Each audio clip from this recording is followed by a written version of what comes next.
request nga naadin ni karong buntaga. Ug sa mga pastors, dagdag tayong salamat sa panahon nga inyong gigahin.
Is of course good health, strength and courage para mapadayon mo ang mga purpose na mag-serve sa katawan.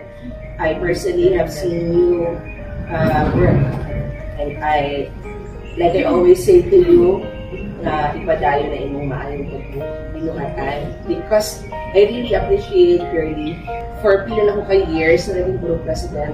Siya lang yun ang nagatuyog-tuyog sa mga Puroks.